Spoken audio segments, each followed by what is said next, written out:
Charles, I think we need softer energy in the room, he said, stirring his coffee like it held the answers to all his problems. His eyes didn't quite meet mine, which was funny considering this was the same guy who used to brag about closing deals with Fortune 500 companies. But now he was scared of a man who asked for budget justifications and followed up on missed deadlines. That was me, Charles Hoffman, 49 years old, Director of Operations, formerly indispensable, now apparently intimidating. The words he actually used were, "My son thinks your management style is too intense for the team. Can we dial that back?" There it was, the iceberg tip, and I'd already seen the whole thing coming for months. His son Andrew had been appointed as VP of Brand Innovation 3 months ago, which really meant he'd bulldozed his way in with an MBA from Wharton, consulting buzzwords, and Daddy's willingness to create a position that didn't need to exist. Andrew Blackstone's new title came with big ideas about digital transformation and modernizing our operational frameworks. Translation: he wanted to fix things that weren't broken because it would look good on his resume when he inevitably jumped ship to another company. Kid had never worked a day outside the family business, never dealt with a vendor crisis at 2 a.m., never had to explain to a customer why their $15,000 handbag was delayed because someone in procurement forgot to renew a contract. But he had opinions. Lots of them. I'd watched this play out over the past quarter. Andrew would waltz into our weekly operations meetings with his leather portfolio and start questioning processes I'd refined over 12 years. "Why do we still use manual authorization for rush orders?" he'd ask, like he'd discovered fire. Never mind that those manual checks had prevented $800,000 in fraudulent transactions just last year. "Have we considered automating our vendor relationship management?" "Sure, kid, let's automate the relationship I built with Giuseppe in Milan, who saved our fall launch when half of Europe was on strike. I'm sure a chatbot will handle that just fine." The breaking point came 2 weeks ago during our quarterly vendor review. I was presenting our performance metrics: 99.2% on-time delivery, 15% cost reduction year over year, 0 compliance violations for 18 consecutive months. Numbers that made other companies call us asking how we did it. Andrew interrupted halfway through my presentation. "Charles, this is all very impressive, but I think we're missing the bigger picture here. We should be focusing on scalable solutions that leverage technology to optimize our operational efficiency paradigms." I stopped talking. The room went quiet. Even Richard looked uncomfortable. "Andrew," I said, keeping my voice level, "what specific technology are you suggesting, and how would it improve on a 99.2% success rate?" He fumbled through some response about AI integration and predictive analytics, buzzwords he'd learned in business school, but couldn't apply to our actual business. Meanwhile, Sarah, my operations manager, was taking notes, probably wondering if she should update her resume. That's when I realized what was really happening. This wasn't about efficiency or innovation. This was about Andrew establishing dominance, showing everyone that Daddy's boy could push around the old-timer who'd built the systems keeping this place profitable. So I smiled. Not the fake corporate smile. I mean the calm, controlled smile I reserve for when I've already made my decision. I told Richard after the meeting, of course, I'll be more mindful of the team dynamics. What I didn't say was mindful of what? My results? My expectations? My 12 years of keeping this place running like a Swiss watch while his son learned about business from textbooks? That afternoon, I walked out of his office, past the junior staff who still talked about the time I saved a $2.3 million product launch by rerouting shipments through backup vendors when our primary supplier had a warehouse fire. Past the break room where photos from company retreats showed me accepting awards for operational excellence. Past Andrew's corner office, where he was probably drafting another presentation about synergistic optimization opportunities. I sat at my desk, the same desk I'd occupied for over a decade, covered with industry awards and thank you notes from vendors, and opened my laptop. The screensaver was a photo from our warehouse in New Jersey, the one that processed 60% of our holiday inventory, the one that ran so smoothly our competitors tried to poach our logistics team twice a year. I stared at that photo for a long moment, thinking about everything I'd built here. The vendor relationships that took years to cultivate, the emergency protocols that prevented disasters, the staff training programs that turned college kids into industry experts, the quality control systems that maintained our reputation. All of it designed, implemented, and maintained by someone who was apparently too intimidating for the modern workplace. Then I opened a new document and began typing the most polite, devastating resignation letter their HR system had probably ever processed. No angry paragraphs, no dramatic accusations, just a simple statement of fact. I was done, effective immediately. No drama, no notice, no explanations, just done. Before we get to the good stuff, and trust me, it gets really good, let me tell you what I actually did for Blackstone and Associates Luxury. For 12 years, I wasn't just managing operations. I was the operations.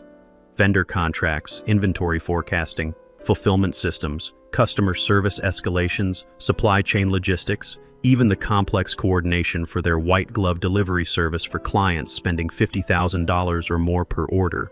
All of it crossed my desk. Most people don't realize how delicate these systems are. You give one person too much control, you risk fraud. Give too little, the whole chain bottlenecks when something goes wrong. And in luxury retail, something always goes wrong. Shipments get delayed, vendors have capacity issues, customers change their minds about custom orders. The magic happens when you have someone who knows every moving piece and can adjust on the fly. That someone was me, for 12 years. When I logged out that final time, I did it properly, professionally. Then I systematically began disconnecting myself from a machine that had no idea how much it depended on me. First thing I did was review every active contract I'd signed or co-signed over the past 2 years. Turns out there were 47 of them. Everything from the Italian leather supplier who provided materials for 40% of our fall collection, to the specialty logistics company that handled our white glove deliveries, to the authentication service that verified pre-owned luxury items for our consignment program. Andrew didn't even know half these relationships existed. Why would he? They weren't on any org chart. They were built through years of late-night calls, personal visits to production facilities, and the kind of trust you can't buy with a corporate credit card. I started with Giuseppe Martinelli at Pelletteria Fiorentina in Florence. We'd worked together for 8 years. His leather goods were featured in every major fashion magazine, and he gave us exclusive access to certain materials that our competitors couldn't get. The relationship was worth about $3.2 million annually, but more importantly, it was what made our products special. I sent Giuseppe a simple email. Due to organizational changes, I'll no longer be your primary contact at Blackstone and Associates. It's been an honor working with you, and I wish you continued success. I attached a bottle of wine as a digital gift certificate, a 2015 Barolo from his hometown region. His response came back in Italian, but I caught enough to understand he was upset. Something about losing Familia, and who do I trust now? Giuseppe doesn't speak much English, and Andrew definitely doesn't speak Italian. Good luck with that relationship, kid. Next, I canceled my consulting retainer with Luxury Logistics Worldwide, the company that handled our most complex deliveries. White glove service to penthouses in Manhattan, climate-controlled transport for temperature-sensitive items, even coordinating with private jet schedules for our international clients. LLW didn't just deliver products, they delivered experiences. The retainer was worth $180,000 annually, but it came with something money can't buy: priority status. When other companies were waiting 3 weeks for delivery slots, we got same-day service. When hurricanes shut down shipping lanes, we had backup routes already arranged. I terminated the retainer with a professional email explaining that Blackstone was restructuring their fulfillment approach. Within an hour, my contact at LLW called my personal phone. "Charles, what's happening over there? We've got 15 other companies trying to get the access you're giving up." I told him I wasn't with the company anymore. He was quiet for a moment, then said, "Well, if you land somewhere else, call us first." Then I moved on to the technical side. Our inventory management system was a custom setup I'd designed with our IT team over 3 years. It integrated with vendor databases, customer service platforms, and financial reporting in ways that saved us probably 200 hours of manual work per week. But it required constant fine-tuning, and more importantly, it required someone who understood how all the pieces fit together. I didn't break anything. I just methodically revoked my own access levels and administrative privileges. Every emergency authorization code, every override permission, every backdoor access I'd created for crisis management, gone. The system would keep running for routine operations, but the moment something unusual happened, it would require manual intervention from someone who understood the logic behind my decision trees. Except I was the only one who understood that logic. The fulfillment center in New Jersey was my masterpiece. I'd spent 18 months redesigning their entire operation from receiving to shipping. We went from 72-hour processing times to same-day fulfillment for 85% of orders. Our accuracy rate was 99.7%, compared to an industry average of 94%. Luxury customers don't forgive mistakes, so that 5% difference was everything. But the system relied heavily on automated workflows with intelligent routing. Rush orders went through different processes than standard shipments. International deliveries had customs documentation that generated automatically. Returns required authentication protocols to prevent fraud. All of it was built around permission levels and authorization codes that I controlled. I spent my final hour systematically archiving every process document, every troubleshooting guide, every vendor contact list into a password-protected folder on the shared drive. Then I labeled it for your restructure and logged out for the last time, and then I left. Walked right out into the September afternoon, picked up my favorite sandwich from the deli down the street, and watched the first domino wobble. Richard thought he was managing personalities. He didn't realize he'd just removed the only person keeping his company from eating itself alive. The next morning was the first time in 12 years I woke up without checking my phone. No urgent emails about vendor crises, no calls from the fulfillment center about shipping delays, no 6 a.m. video conferences with suppliers in different time zones trying to resolve production issues before they became customer problems. Just silence. The kind of silence that used to make me anxious. Now it felt like freedom. I made my coffee slowly, read the newspaper cover to cover, even did the crossword puzzle. For just a moment, muscle memory almost made me open my laptop to check the company dashboard, review overnight orders, scan for any red flags in the system alerts. Old habits die hard when you've been the guardian of someone else's empire for over a decade. But no, I was done.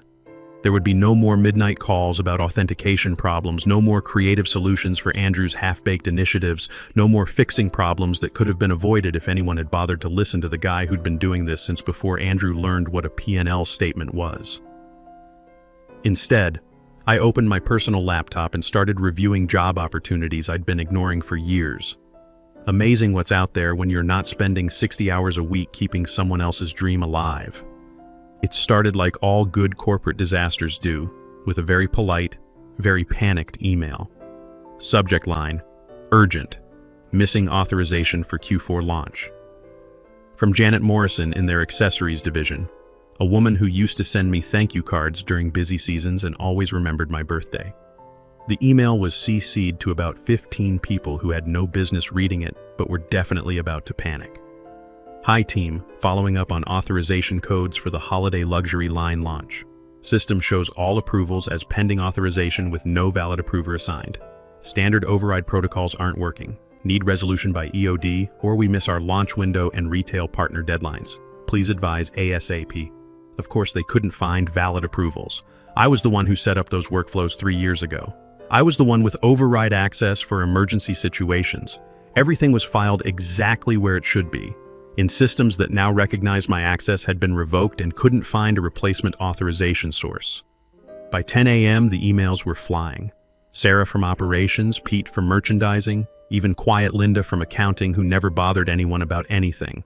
All of them hitting reply, all asking the same basic question. Who handles Charles's stuff now?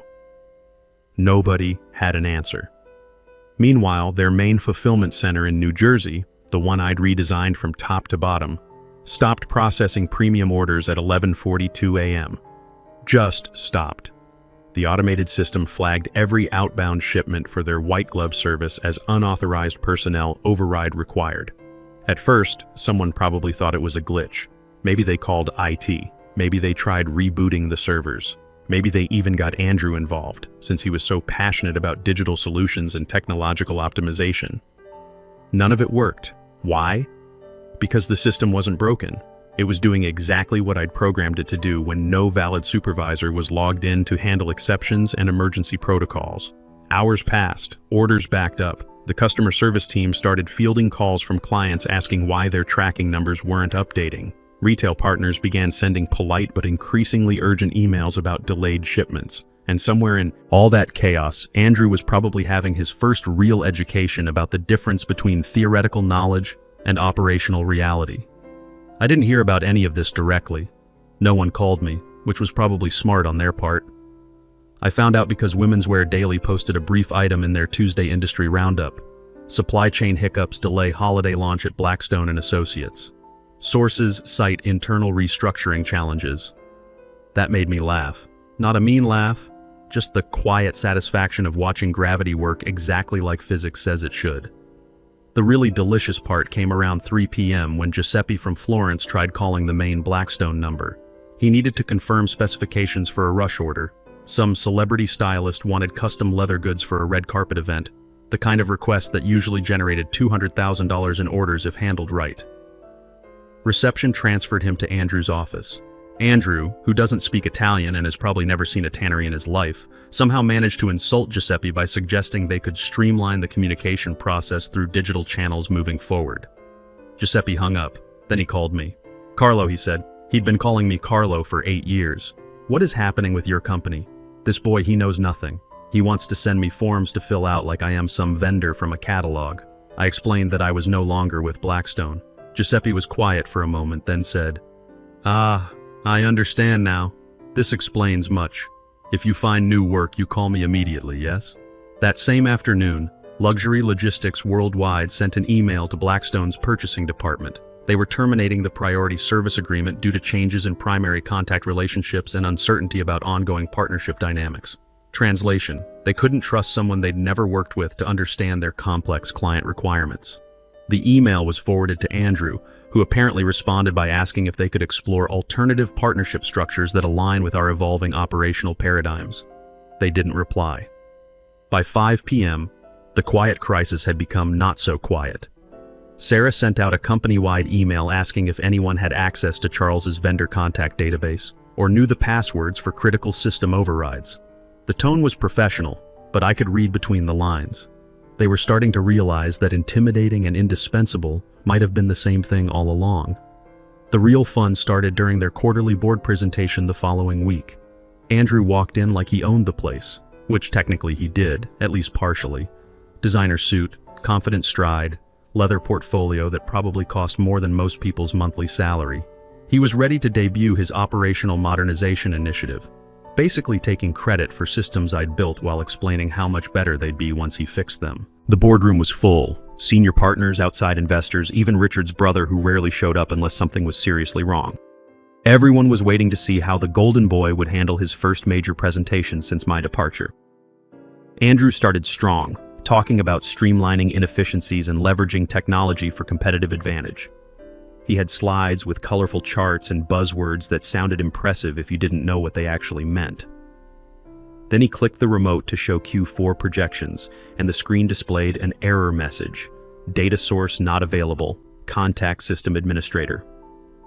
That's when the confidence started to crack. He tried again, same error. Then again. The room was getting uncomfortable. You could hear someone's watch ticking, probably wondering if they should suggest a bathroom break while Andrew figured out his technical difficulties. Pete from merchandising, bless him, gently cleared his throat. "Andrew, the forecasting models Charles built require his authorization codes to access. His permissions expired when he left the company." "Well, can't we just reset them?" Andrew asked, like he was talking about a Wi-Fi password. The CFO, Helen Barnes, shook her head. "Those systems integrate with vendor databases, inventory tracking, customer service platforms, and financial reporting. Charles designed them as a unified network. We'd need his passwords or we'd have to rebuild everything from scratch." Silence.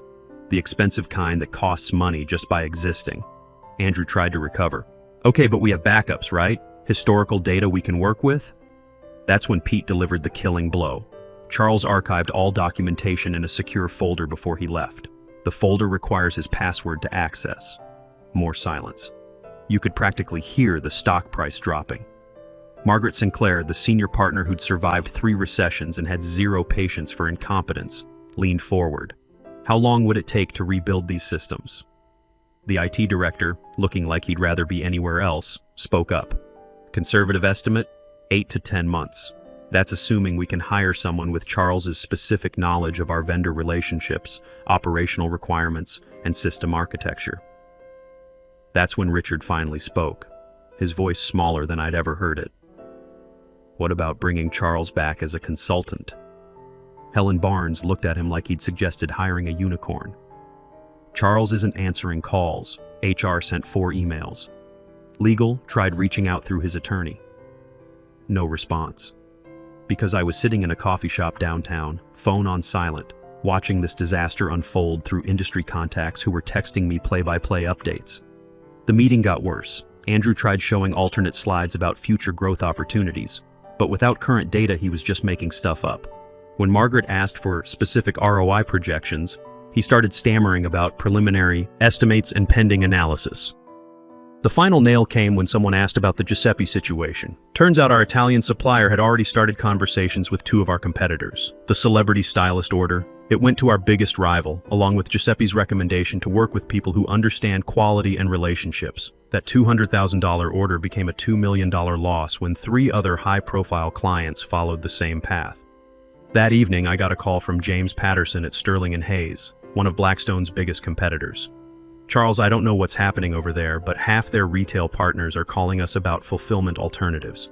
3 of their vendors have reached out asking if we need suppliers. Any chance you're interested in a conversation? I told him I'd think about it, but we both knew what that meant. The next few days were like watching a slow-motion car crash from a comfortable distance. The holiday line launch got pushed back 4 weeks. Their premium delivery service went offline indefinitely. 2 major retail partners quietly started listing products as temporarily unavailable. Customer complaints spiked 300% in a single week. And Andrew? Andrew was learning the difference between theoretical knowledge and actual expertise.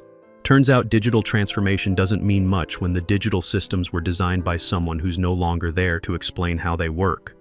The insurance company started asking uncomfortable questions about operational stability. Questions that required detailed documentation about processes, procedures, and contingency planning. Documentation that was sitting in a password-protected folder labeled "For your restructure." 2 weeks later, I was sitting in Sterling & Hayes' executive conference room. Clean lines, floor-to-ceiling windows, the smell of success instead of desperation. James Patterson was there, along with their CEO and head of operations. Charles, the CEO, said, "We don't want what you had at Blackstone, we want what you are. We want you to build something better here, from the ground up. Full autonomy, equity participation, and a team that will actually listen to you." I didn't say yes immediately, but when I asked about their vendor relationships, their technology infrastructure, their growth plans, I liked what I heard. These were people who understood that operational excellence wasn't about buzzwords, it was about results. 6 months later, I'm sitting in my new office, looking at operational metrics that make my old colleagues weep with envy. Sterling & Hayes just announced a 40% improvement in fulfillment efficiency and a 25% reduction in operational costs. We're opening 2 new distribution centers and have a waiting list of luxury brands wanting to work with us. Blackstone & Associates is still restructuring. Andrew was quietly moved to business development, which is corporate speak for somewhere he can't break anything. Important. Richard hired a consulting firm to rebuild their systems at roughly 10 times what it would have cost to just treat their existing expert with respect.